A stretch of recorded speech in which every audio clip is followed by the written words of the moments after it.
of White, Vercingetorix. Named after a hero of ancient times, and the axe is an age-old weapon. Its materials Kevlar and Lex and very modern. Top speeds of 6 miles an hour as they go roaming about. Yeah, get it? Latin, it was all Greek to me in the last series, because I thought they had the beating of Terrapin despite taking punishment from the house robots. But Terrapin's pressure and pushing eventually brought about the pit of oblivion. Just. Hi there, I'm Ian Gear. This is Team Vercingetorix with our robot, Vercingetorix 3. This is our third war. Alistair here, he's our weapons engineer. He's controlling the big blade and the lifting beam. And our weapons coordinator, Tom. And this year we're gonna win. From Leighton Buzzard, Fat Boy Tim. They wanted their robot to look like a robot, not like others here. So Killalot's taken offence. 2 pneumatic spikes, a wheelchair motor, 2 windscreen wipers, the lot under 200 quid. I'm John Lewis. This is my son Richard. This is our robot, Fat Boy Tim. He's built as a classic robot. He's got real attitude. He's got arms and spikes to blow the other robot away. Hopefully he'll have enough power to push him around the ring as well. He's running on a 36-volt motor and compressed air spikes. So we're just hoping he can do the business. From Alton in Hampshire and seeded number 26, Plunderbird 4. Their main weapon, they say, is fear, surprise, brute force. Oh, and a slicer-dicer. 15 mile an hour top speeds from 2 motors. The shell is aeroplane aluminium. These boys plan to soar. Oh yes, they walked the walk and talked the talk last time around with Blunderstorm. But they were idle boasts, and Thermidor much too strong. A technical malfunction meant that Blunderstorm went out there back this time with a much better robot. I'll tell you what, they didn't half arrive in style today. They arrived with their secret machine at an unnamed RAF base somewhere in the south of England. Actually, it was RAF Odeon. Thanks to the boys for that. All their help. Mike Onslow, Brian Kilburn, great lads. Mike, a sculpture model maker, built a succession of Plunderbirds, once built a full-size model of the Titanic, added sticky back plastic and toilet roll, so he does know what he's doing here. And Brian, he describes himself as a professional layabout. His hobbies are curries and beer. He's the weapons operator, partially sighted, as we've heard. The Plunderbird 4 machine had arrived.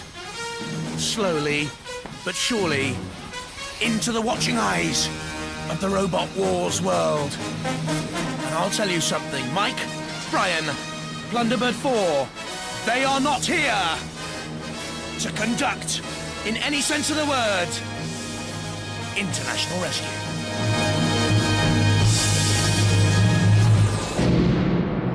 We are the Plunderbird team, And this is our new robot, Plunderbird 4. and we're here to teach you lot a lesson. And that is Brian Kilburn, who is a new product manager, and hobbies include dressing up and looking hard. And that is Mike Onslow, a mould maker and sculptor, who also likes dressing up and looking hard. So don't forget, The boys are back. Stand by. Vercingetorix, the Isle of Wight team, bringing us back to reality. Fat Boy Tin from Leighton Buzzard, John Lewis and Richard Lewis, his son, and there's Plunderbird, Mike and Brian. I wonder what they do at weekends. 2, 1. Activate. Plunderbird by far the fastest of these machines. There's Fat Boy Tin, by far the highest, 1.2 meters. That's the tallest robot we've ever had, actually, in Robot Wars. Compares with Killalot there in the distance. But it's a trundler, isn't it? A real throwback.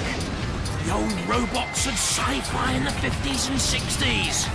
Plunderbird 4 with the slicer, dicer, Vercingetorix with the axe and lifter, Fat Boy Tin with the smile. The spikes as well, to be fair. There's Killalot out of the CPZ and lifting Fat Boy Tin up. Here we go, any moment now. Fat Boy Tin, once it's toppled, is there any way back? Plunderbird 4 moving away. Vercingetorix, timber! Oh! Bounce on to Sir Killalop's face! And eventually over she goes. Fat Boy Tin. Well, that's it really, isn't it? Vercingetorix now causing trouble to the aluminium shell of Fat Boy Tin. In comes Sergeant Bash. Very, very tall. But the Plunderbird boys knew, the Vercingetorix boys knew, and the house robots knew once you topple Fat Boy Tin, really, this mash-up melee was going to be over before it started. Dead metal spinning away. Oh, Plunderbird's been toppled as well by Vercingetorix. Now, it's too late to affect this one. They'll go through, but that's a key clue to future battles. Fat Boy Tin were immobilised way before, but that's a key issue. And other robots will have watched the way that Vercingetorix toppled Plunderbird 4. Now righting the Plunderbird team, almost inviting him, come on, come back to dance, and maybe the house robots will cause some more problems with you. We know Fat Boy Tin. Oh, this is going to be interesting. On the arena flipper, I wonder how far they can throw this monster robot. Not very far. Weighty, 77.1 kilos, and there with it went Vercingetorix. Getting in too close. Look at that. Well, they were overconfident. Ian Gear, Alistair Curtis Horsford, and son Tom. Vercingetorix, though, has that Sremek arm. You see the self-riding arm. Oh, dear, oh, dear. Damage to Fat Boy Tin. Oh, right through the smile. He's not smiling now. Smiling on the other side of their faces, the opponents and the house robots. Fat Boy Thin now.